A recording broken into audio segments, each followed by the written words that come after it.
In recent years, Canadians have heard much about the mining and power potential of Labrador.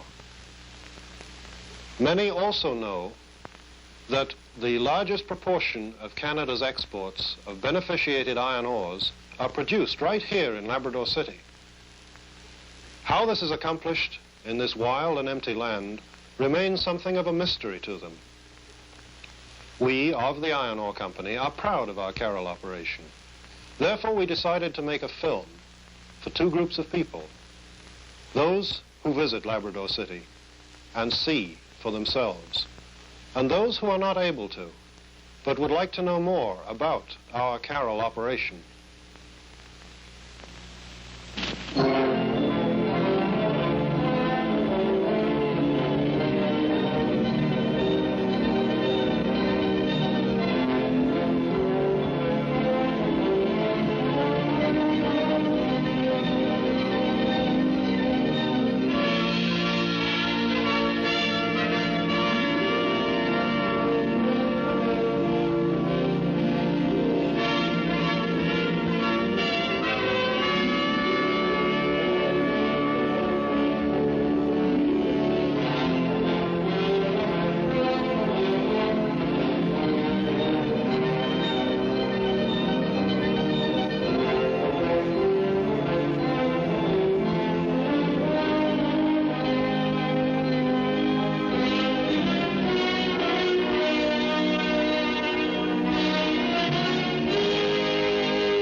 Serious exploration work in this area began in 1936 with the formation of the Labrador Mining and Exploration Company.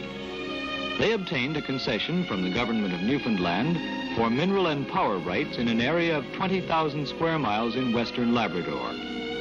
Later, control of the company was obtained by Hollinger Consolidated Gold Mines, and in 1942, the M.A. Hanna Company of Cleveland joined forces with the Hollinger interests under the leadership of Jules R. Timmons of Hollinger and George M. Humphrey of Hanna.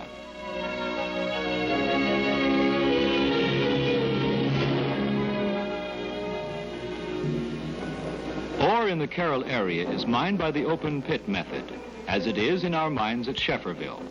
However, unlike the ore in Shefferville, which is direct shipping, the Labrador product is a coarse-grained specular hematite running about 37% iron and 42% silica.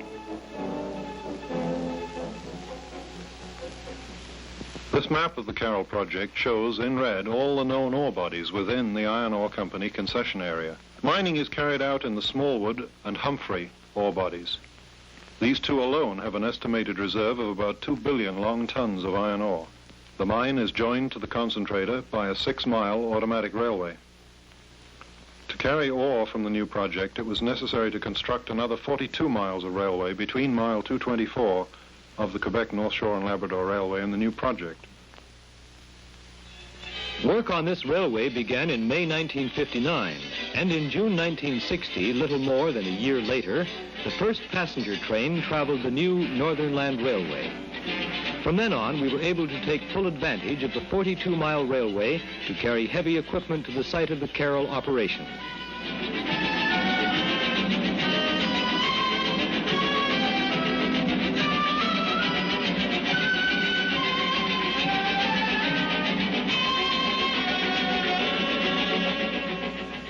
Blast holes are drilled in each 45-foot bench. The holes are made about 50 foot deep to break to an even pit floor. Drill holes are loaded with explosive and blasted. 10 cubic yard electric shovels load ore into a fleet of 100-ton haulage trucks. Most of the drilling is done with tricone rotary bits, which chip the rock to break it. Research was done on the bits themselves, and the results of this work helped considerably, not only in increasing the efficiency of the drills, but in prolonging the life of the drill bits as well. However, the rock in the Carroll area is exceptionally hard in places, and it is then more economical to use jet piercing drills. These drills use oxygen produced in our own plant and fuel oil to produce a very high temperature flame.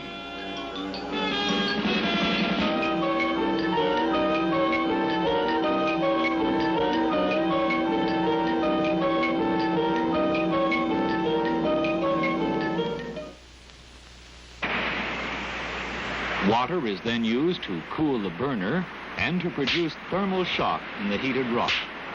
The flame shatters or spalls the rock by thermal shock and its supersonic velocity. The black diamonds show a nozzle velocity of about Mach 5. This phenomenon is a shock wave which develops in the gas at speeds exceeding the speed of sound. Jet piercing is more or less a streamlined adaptation of methods used in the very early days of mining. Miners of ancient days made fires on the rock to heat it, then poured cold water on it to shatter it. The steam carries the cuttings from the hole. The drill pattern is designed by our engineering department and laid out in the field showing depth, spacing, and burden. Intensive records kept of every blast make it possible for the engineers to hold a very close control over future blasts. At the same time, we also are developing new blasting materials. Before the primer is lowered into the blast hole, it is necessary to pump out any water which may have accumulated in the hole. After the primer is lowered into the hole, the slurry is pumped in from a special explosives truck. The explosive is detonated by special primers in each hole and instantaneous fuse which detonates at 4 miles per second.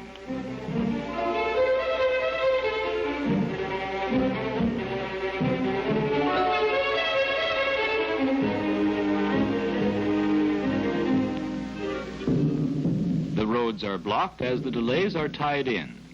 The rows of holes are detonated in a special order by tying in 15 millisecond delays into the trunk lines.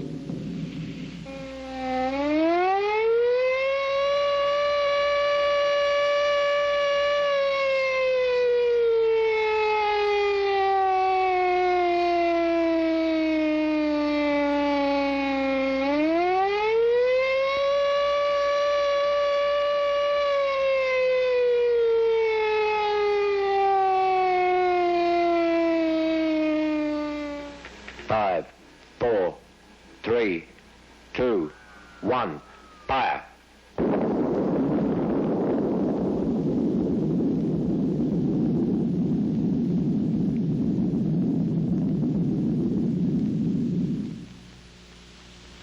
This was just a medium-sized blast, breaking about 500,000 tons of ore.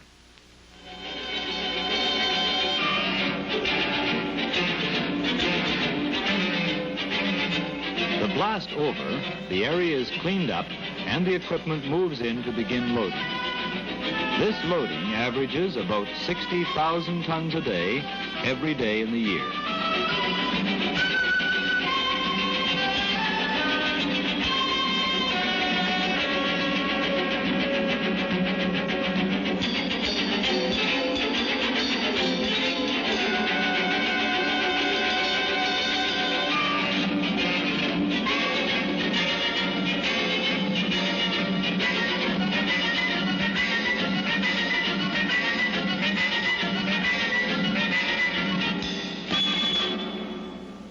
$60,000 tons a day, whatever the temperature.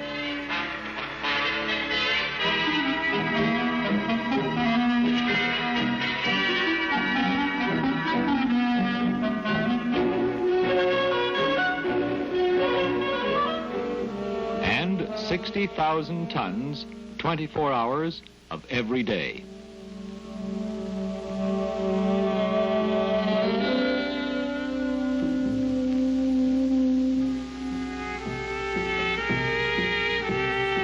The huge buckets of these electric shovels are capable of lifting 10 cubic yards of iron ore with every bite.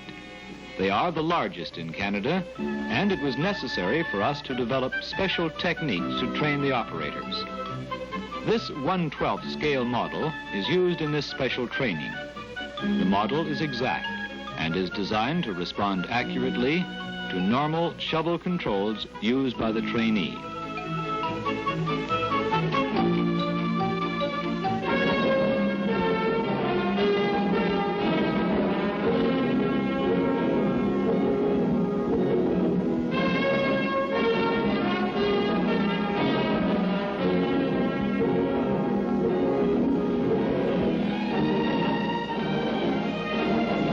trailer dumps are used for stripping waste rock, but specially designed 100-ton trailer trucks are used for hauling ore. The trailer trucks are side dumped. Routine maintenance is done in a service garage near the mine. Major repairs are carried out in the main shops near the concentrator within the industrial complex.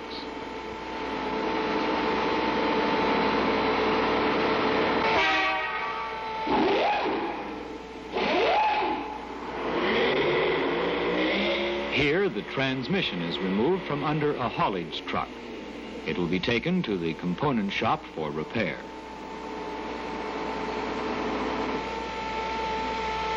Here, another mechanic is repairing a front axle.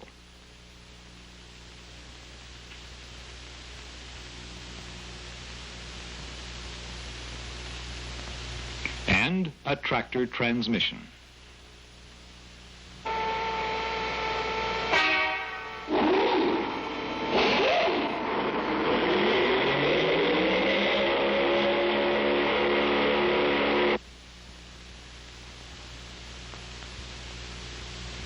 Whenever possible, components are bench tested.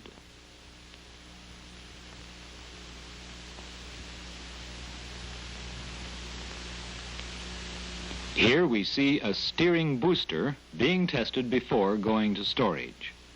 A truck engine is removed from storage, ready for use.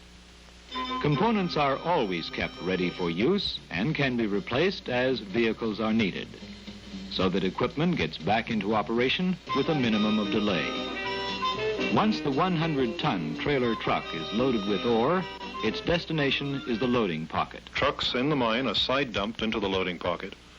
The ore is fed from the bottom of the pocket by pan feeder into an automatic train. The massive 100-ton truck moves into the pocket to be side dumped.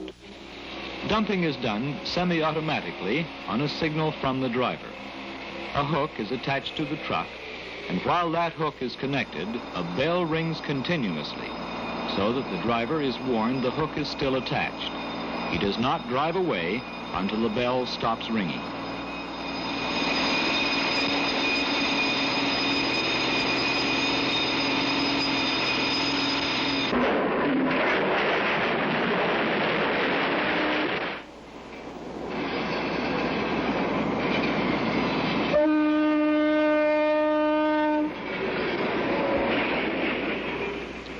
This is the first fully automatic train operation in the world, and no crew is necessary on any of the 4 trains which operate from the mine to the crusher.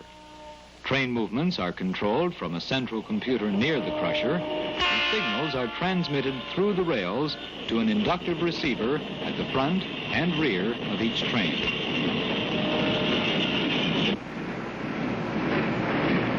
The ore cars are side dumped directly into the 60 by 89-inch gyratory crusher. Crushed ore then drops to a pan feeder and onto a 60-inch primary conveyor.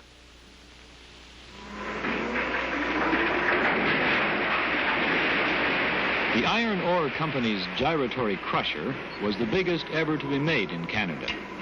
This crusher will reduce each 100-ton carload to minus 6 inches in as little as 28 seconds.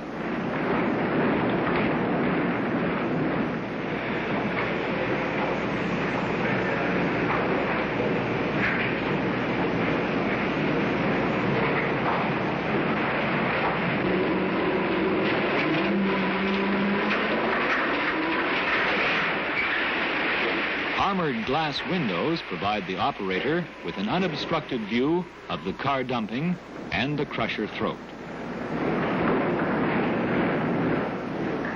The crushed ore is fed by the primary conveyor to storage.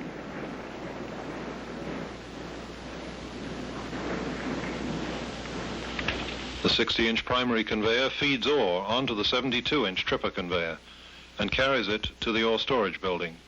Each grinding mill is fed by 3 pan feeders and its own feed conveyor. This building stores about 16 hours of crushed ore.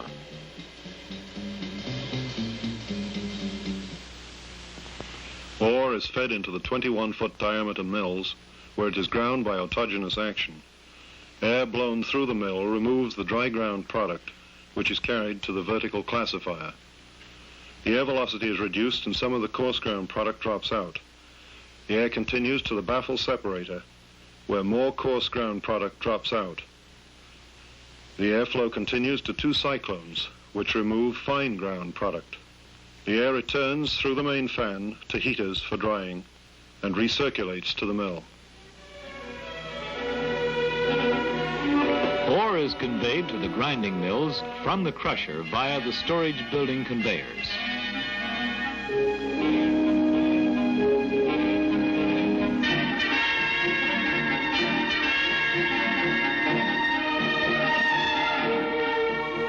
The ore grinds itself in the tumbling action of the mill.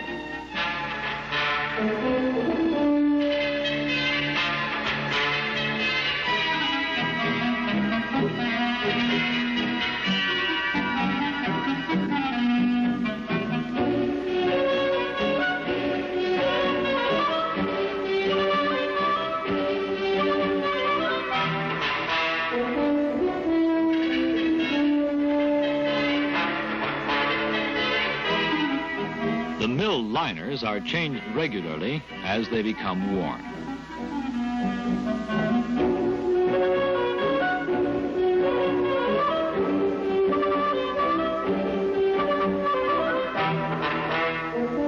As part of the same regular preventative maintenance program, an electrician is reconnecting a main fan motor after inspection.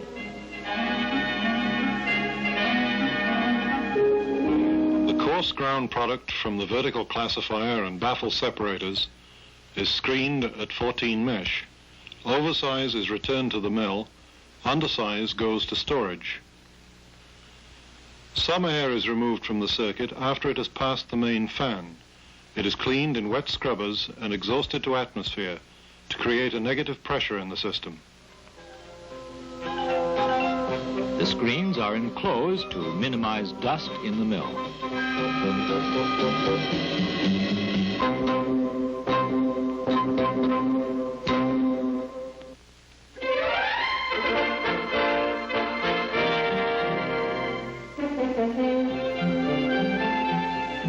The air exhausted to atmosphere is cleaned in wet scrubbers to remove most of the dust.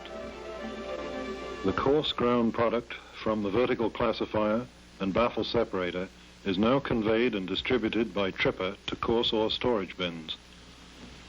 The fine product from cyclones is carried by air slides to a fine ore storage bin. The products are taken from the bins by individual conveyors to pulping boxes where water is added. And so the ground ore leaves the grinding section of the concentrator by conveyor to the process section.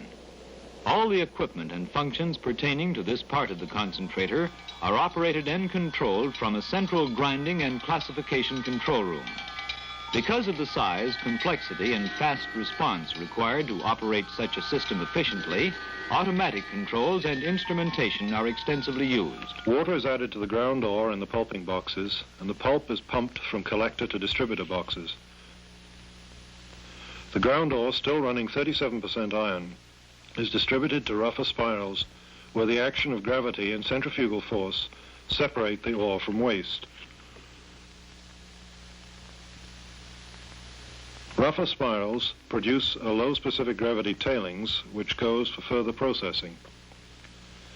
A middling fraction is returned in closed circuit, while the first stage concentrate produced is collected and pumped to the cleaner spirals. These spirals produce a middling fraction, which is partially dewatered and returned in closed circuit, and a second stage concentrate. This second stage concentrate passes to recleaner spirals, which also produce a middling fraction to be returned in closed circuit, and a final concentrate running about 66% iron, which is dewatered in horizontal filters before going to the pellet plant. The pumps are controlled from the control room and feed the pulp to spirals. Fresh water is pumped to the mills at 25,000 gallons per minute, and most of it is reclaimed. Approximately 82,000 gallons per minute are in constant circulation. In the Humphreys spiral process, ground ore mixed with large quantities of water is allowed to flow through the spirals. The resulting centrifugal force combined with the buoyant effect of the water act to separate ore and tailings. Gravity and centrifugal force cause the lighter waste products to flow here, the concentrate to flow here, and wash water to aid the separation. Products are collected by a series of collector pipes, and the concentrate is dried in horizontal filters.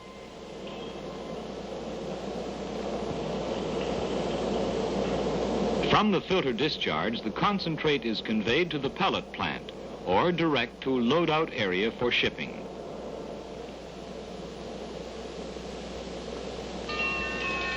The various banks of spirals, collector pipes, and horizontal filters form the process section and is controlled by an operator in a special process control room close by the grinding section control room.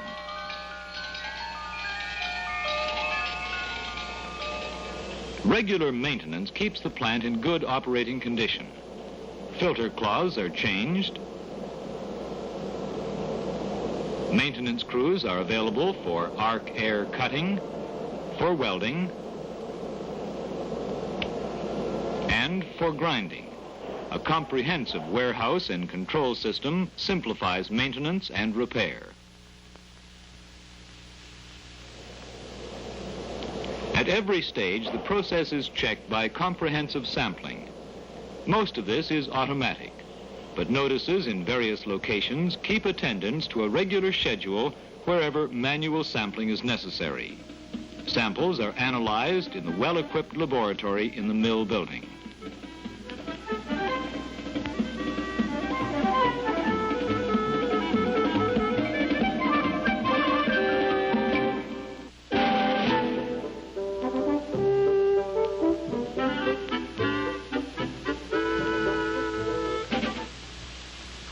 To review the process so far, this is a typical sample of crude ore from the mine. The individual grains of iron oxides and silica are clearly visible. This material is crushed and ground in the airfall mills to -14 mesh, and this crushed ore sample still runs 37% iron. In the process section, the spirals use the difference in the specific gravity to produce a concentrate running 66% iron. A concentrate which can be shipped as such or can be further improved to pellets. And a tailings containing most of the silica waste from the crude ore. The tailings, however, still contain a certain amount of iron ore and are conveyed to the magnetic separation plant for further processing. The tailings, which are partially dewatered in cyclones, pass to copper magnets. Here, all non-magnetic material is rejected as tailings, while magnetic material is passed on for reprocessing. Magnetic feed from the cobbers is pumped to rougher magnets. The non-magnetic fraction is rejected as tailings. The magnetic fraction is pumped to a cyclone. Oversize is reground in primary ball mills and returned in closed circuit. Undersize is passed for reprocessing. These magnetic separators have fixed magnets inside a rotating drum. Magnetic material is picked up on the surface of the drum as it rotates over the magnet. As the drum continues to rotate beyond the magnetic material drops off and is deposited for further processing. The non-magnetic fraction is not picked up and is discharged as waste. The undersize from the primary regrind circuit is pumped to a secondary classifying cyclone. Oversize is reground in a secondary ball mill operating in closed circuit, while undersize passes through a DC magnet, causing the very fine particles to agglomerate. It is then passed to a thickener. In the mill bay of the magnetic separation plant are two primary ball mills and a secondary ball mill. All three are of conventional design. Feed from the secondary mill is thickened, overflow water is discharged, and underflow is pumped to finisher magnets. Non-magnetic waste is discharged, and the magnetic concentrate is pumped to the pellet plant. Final tailings are disposed of in a specially designated area in Wabush Lake. To supply power for the mines and installations of the new mining area, a hydroelectric power plant was constructed at Twin Falls on the unknown river, only a few miles from Churchill Falls. This was the second hydroelectric plant we had developed in Labrador. The first was at Menahek and was constructed to furnish power for our first mining area at Shefferville. Twin Falls is about 110 miles from the mines of the Carroll operation, and power is transmitted at 230,000 volts for distribution at local substations.